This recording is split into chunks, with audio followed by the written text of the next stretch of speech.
I'm back with Forgotten. Forgotten, I saw you a few days ago. You're signing some paperwork for My ex-wife. your ex-wife. Yes. So, told her when we were dating that if we ever got married and things should ever go wrong and we got a divorce or whatever, that everything was hers. Even though I paid for it or she paid for it, it didn't matter. I would sign it all over to her because she was my love.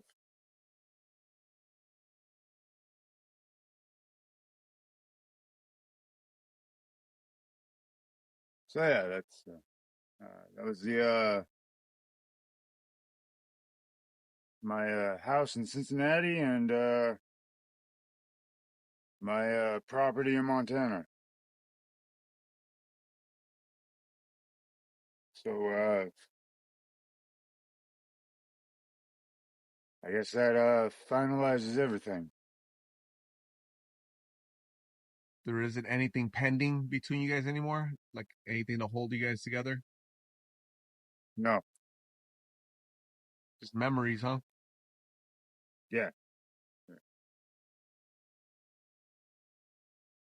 So it's just an agreement that you and her had before you got married when you were dating, and you're kind of, this is your way of honoring it. Oh, my yes is yes and my no is no. I don't play around with that art. Yeah. Yeah, some people wouldn't honor that. Of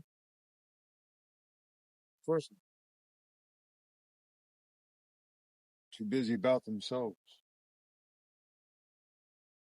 You still feel Too. a sense of honor and like kind of duty to follow through on your promises. I don't. I don't play around with promises, art. Promises is like iron pyrite. It's fool's gold. I believe that you should say what you do and do what you say. If you don't, you're worthless to me, and I'm worthless to myself. So, there's no room for promises. There's no need for it in my life. It's a waste of time and a waste of breath.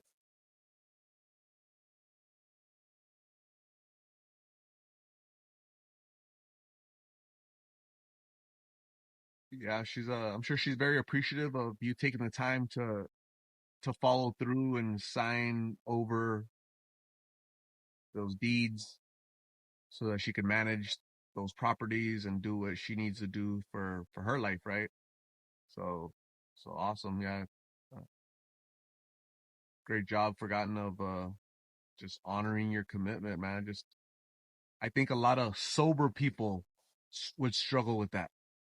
People that aren't in addiction, people that aren't homeless, people that are having issues, they'd have a hard time following through and just signing over property that's of value, right? Two big properties in two different states.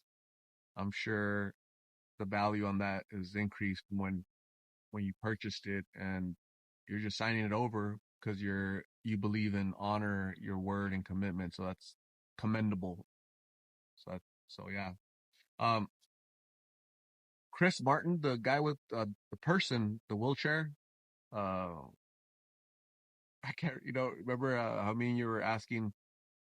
Damn, I don't even know if Chris Martin is a dude or a lady, right? But and I think they clarified for me on email. I just don't remember.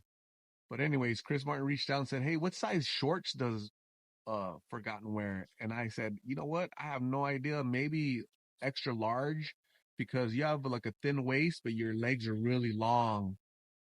He's like, "Oh, I don't, Chris Martin said, I don't know about that one. So what if somebody was to send you shorts, what size would they be?"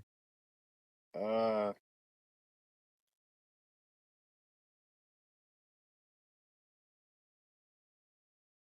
31 waist,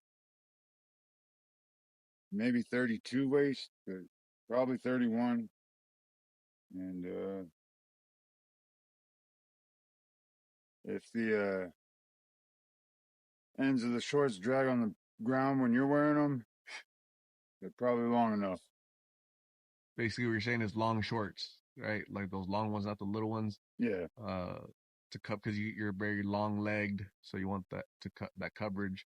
Uh, I said extra large shorts with drawstrings, so you can kind of, you just use that as a belt, right? So um, Extra large is a bit too big, and it's a real hassle to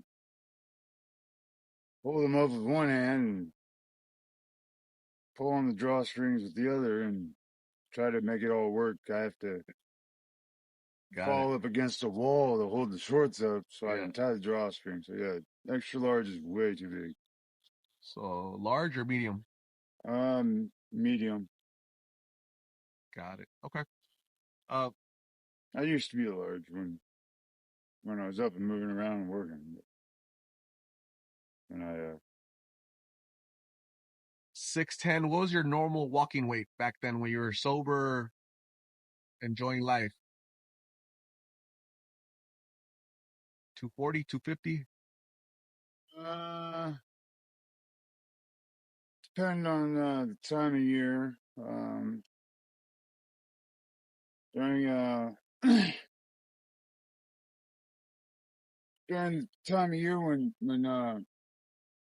working's real easy to do, where it's not so completely hot and not so completely cold. I stayed around 215. Um, and other parts of the year when you're moving a lot slower and not working as hard because it's either too hot or it's too cold, I probably sit around 225. 6 foot 10 inches, 225. And today you weigh about how much?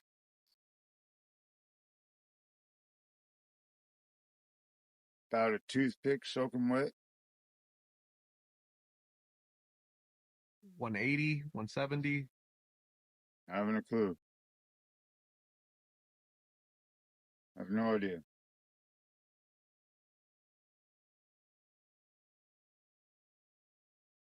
When's the last time you saw your ex-wife? How many years ago was that?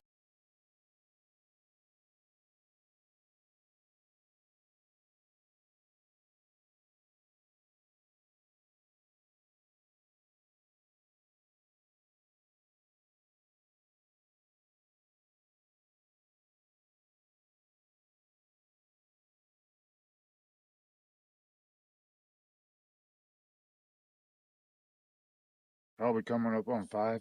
5 years.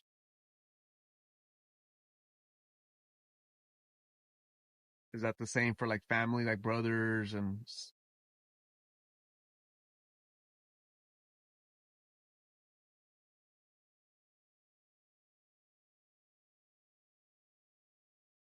you ended up in Phoenix because of your doctor, your leg? No? It's always fascinating how people end up here because you have property in Ohio, property in Montana. So you lived there at one point, but then people always end up in Phoenix, the worst place in the nation for blues. They end up here somehow.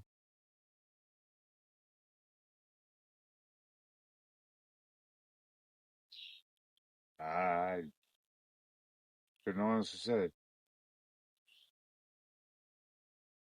It's just the way the wind blew.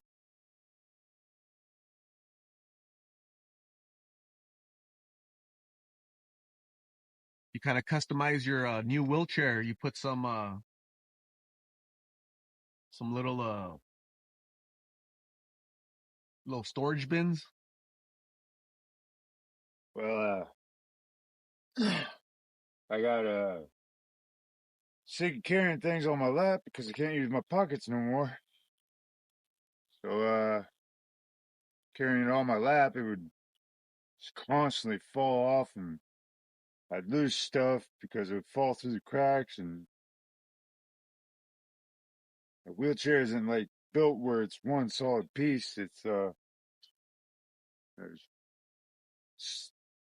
the seat is not connected to the arms or the back, so there's a gap all around the seat, and everything falls out and falls through, and I lose things, and so yeah, I put a couple of side pockets on it and built myself a little table for when I stop and whatnot. I can use a little opening here so I can get stuff when I need to, and then it opens all the way up if I needed. Got to get creative, huh? So, Forgotten, it was really nice seeing you. Please stay safe. God bless. Get you some food. Talk to you soon, okay? All right.